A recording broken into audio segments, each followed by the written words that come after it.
Hello, this is Reverend Don Lewis, and welcome to another week of Living the Wiccan Life.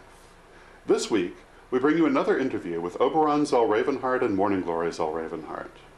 You know, Oberon and Morning Glory have been among our most viewed and most discussed videos here at Magick TV, and it's no wonder why when you consider the formative role they have played in the development of the modern pagan community. In this interview, Oberon and Morning Glory share with us the secret of the unicorns and how they did it. They also share with us many of their new artworks and products. I hope that you enjoy this interview. Hello, this is Reverend Don Lewis, and I'm here at INATS with Oberon and Morning Glory Zell-Ravenheart. Hello. And are you enjoying your weekend here? Oh yes, we're having a blast. We always enjoy this. It's just beautiful. Such wonderful energy, so many people, see old friends, family reunion kind of thing. It's just one of our excellent opportunities to travel around and to see people and to let them see us and to see the beautiful things that we have and make available for our pagan and Wiccan and New Age friends. I believe you have some new things this year. Yes, we do. We have, yes. We have both new jewelry, which is our biggest new thing. We have a gorgeous new Diana piece, which I'm wearing today. We also have a new Hearn, the horned god, and you can look down at the jewelry case and see what we have that's all new, and we have them in sterling silver. We have some of our Correllian images in bronze as well as in silver, and we are testing out some really exciting new products and seeing if people are interested in getting them from us. We have a Wheel of the Year mandala that in silver that has everything, and Oberon can tell you more about that because he designed it. Oh, the Magic Circle mandala has all the different kinds of correspondences, you know, and you can down to very detailed ones. So it's a really neat little thing. All the correspondences in one little graphic symbol, including the leaves of the Celtic tree calendar on it, that kind of stuff. And another thing we're doing this year is we're introducing some new Paleolithic pieces from the Stone Age. These were some of the first pieces that I sculpted were Stone Age pieces, because when I decided to start learning sculpture, I wanted to start at the beginning. So I started 30,000 years ago with the Venus of Willendorf and gradually worked my way up so that the more later pieces were chronologically in my career also created later. So I kind of followed that. So we're glad to bring those out, and one in particular is one that we just think is very exciting. I'd like Morning Glory to tell you about.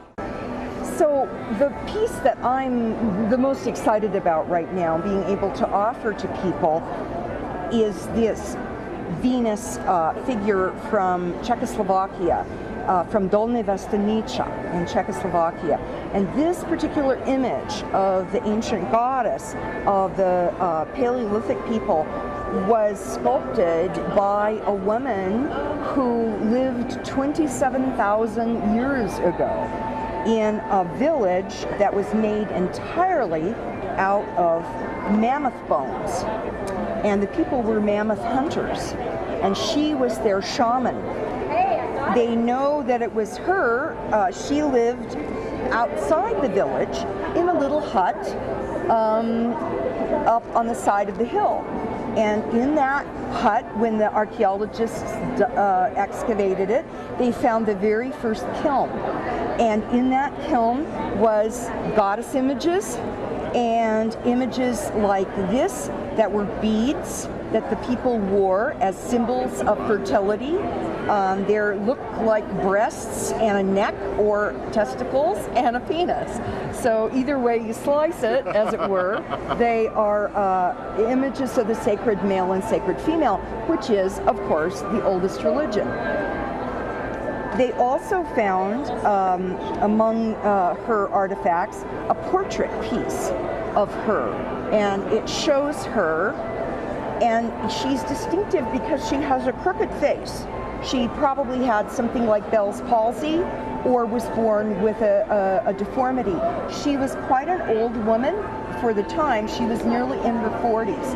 And when they found her body, they, like I say, they know it was her because when they reconstructed the skull, they found that she had a crooked face.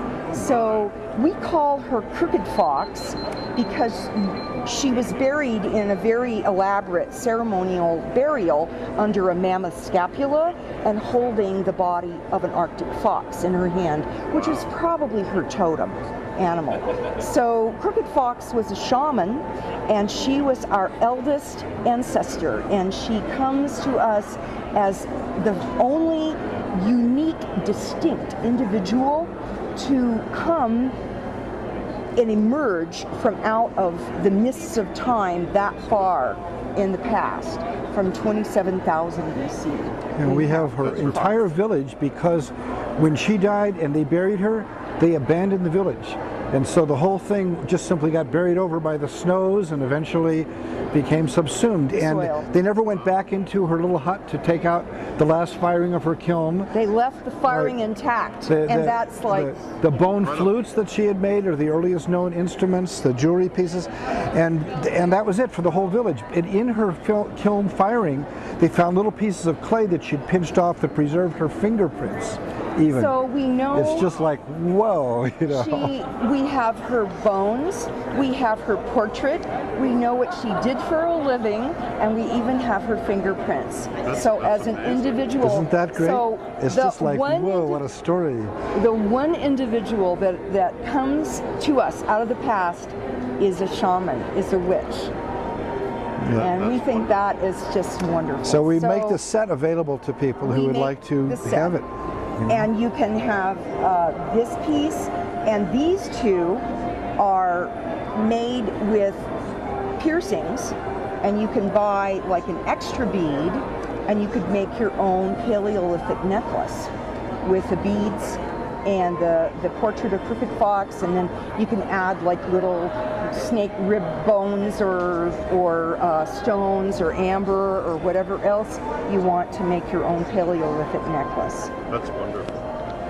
Yep, so there's a little ancestral magic. Interesting things, and what I love about your whole collection is that it's not just beautiful, but it's educational. Well, that's because the business started, I started the business, it was an outgrowth of my goddess collection, and when I would travel and lecture and teach as a goddess historian, all the people that saw the images and could hold them in their hands would get very excited. Oh, I want to buy this, where can I get one?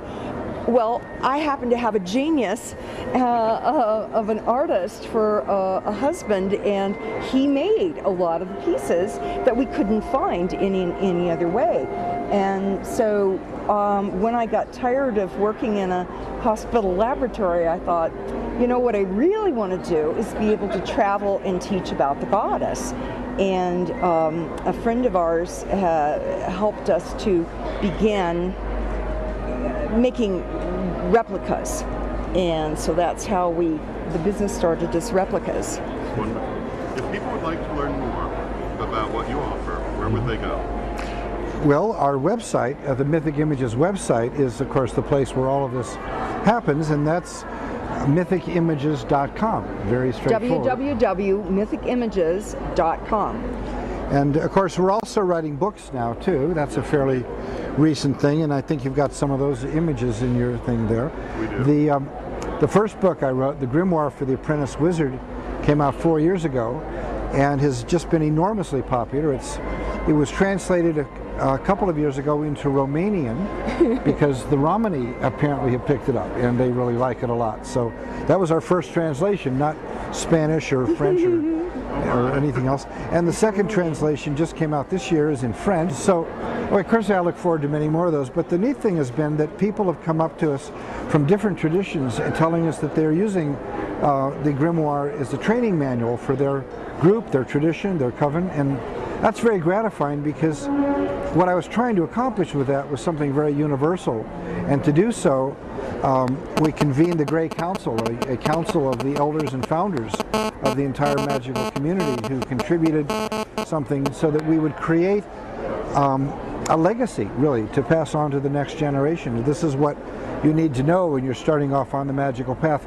No matter what tradition, no matter what culture, no matter what religion you are, if you're taking on the magical path of wizardry, this is what you need to know, and that's worked very well. My latest book, The Wizard's Bestiary, was just pure fun. This was something Morning Glory and I had thought about doing, 30 years ago. When we just first got together, we wanted to do a book of magical creatures, beasts. Magical beasts, because we just love that sort of stuff. Unicorns and dragons and so we were engaged in several years of intensive research, in the midst of which we discovered the secret of the unicorn, and we found that we had the choice before us of writing a book about unicorns or actually bringing back real live unicorns into the world. And so we looked at each other and said, well, what would you rather, read about it or do it? Yeah. And we're the kind of people that like to do it. So we did that for a long time, and it sort of diverted us from the book. But in the meantime, we kept collecting materials and gathering up stuff, and finally, just last year, I put it all together. Morning Glory has a chapter in it on wonder horses, but everything is covered, every kinds of magical creatures and even cryptozoological creatures. It's got everything from dragons to the Loch Ness Monster, and from Bigfoot to obscure creatures of Chinese mythology. It's wonderful. But while we're on this subject, I would like you to take this opportunity to say once and for all, for anyone watching, that the unicorn horn was not grafted on. No, the unicorn horn was not grafted on. No. Unicorns are only possible in animals that naturally have horns. In fact, we just recently had an exciting news article about a unicorn deer being born in Europe, on a game preserve, It's really quite exciting. In Italy, right. And but the process for creating unicorns, and unicorns were created by an animal husbandry technique. It's a technique of shifting the proto-horn tissue to cause it to unite into one spot, and therefore when the horn grows, all of what would normally be two horns on opposite sides of the head grow together as one single medial horn that is massive and grows perpendicular out from the center of the forehead. But the animal is doing this on their own. It's their own horn. It's not taken from somewhere else. It's just a matter of shifting the tissue right after birth, before there is any horn actually developed. And it's a fairly simple thing if you know what you're doing, because ancient people did this. Ancient tribal people in Ethiopia and Nepal did this. It wasn't something very fancy. But the exact process is one of those closely guarded magical secrets through the ages. That was lost because of all the wars that destroyed the culture of the shamanic peoples that practice this animal husbandry technique. But the unicorn images that you see on engravings and tapestries through thousands of years represented real living animals. That's the wonderful thing about it. These were not imaginary fantasy animals at all. And so they are authentic. They are absolutely the real thing. And no, unicorns are not horses. They have not ever been horses. No. Horses were given fake horns in the Middle Ages to imitate the real unicorns, because real unicorns stopped being available for the kings and the queens to bring to their weddings and their coronations because of these wars and the Crusades and whatnot. Well, it was armored headdresses. Right. That they often affixed with horns. And they taught the horses how to fight with a horn. But the horses are the fake unicorns, and the real unicorns are the animals that actually grow horns naturally. Wonderful. All right. Thank you very much. You're welcome. You have a wonderful weekend. Thank you. Thank and I you. hope you do too. This has been just delightful, and great. it's good to see you out here. It's always wonderful to talk to you, and you're among the most popular interviews we've ever done. Really? Well, that's good to know. Well, that's gratifying. And we also wanted to say that you can see us, you can see Oberon at Starwood this year, and you can, we will all be at PantheaCon 2009, and I'll be at the San Jose next year. The Real Witch Festival in New York in October, and various other places. It's hard to keep track of them all because I'm constantly getting invitations to go places and talk to folks. And for those who ask about my health, I continue to improve. Yay. Indeed. Blessed be. Okay, blessed be. Thank you. I hope that you've enjoyed this episode and that you'll join us again next week for more of Living the Wiccan Life. Until then, may you blessed be. Hi, this is Rihanna. And this is Virginia. And we're here to talk to you about the new store, all the new products we're putting on the store every day. This is the Poppy Kit. A Poppy Kit is meant for healing. It's meant for sending remote energy from a distance. You stitch together the little man that's in here, and then you fill him in with the stuffing, and then you place beads and other little items that come in with the kit in particular areas that need for like healing. This is the wand kit. Inside here everything is in here that you need to make your own wand. We have the stick, we have the stones, we have the feathers, directions, and it's good to go. All you need is glue. And we've got the new relaxing bath mix, herbs, sage, lavender sage. It's all. You place it in the hot bathtub, and it's good for 2 or 3 baths, not just one. And then we have, don't eat it. Now we have the new book coming out, Living the Wiccan Life. We're taking pre-orders on this book right now. And then of course we have the Ritual and Theory. Available at witchschoolstore.com. This October, the world of pagan voices comes together in one global gathering, the Pagan World Congress. 5 days, over 100 hours, speakers, rituals, music, and town halls streamed across the world. Join the conversation, shape the future, be part of history. The Pagan World Congress, October 9th through 13th, 2025. Online at paganworld.co.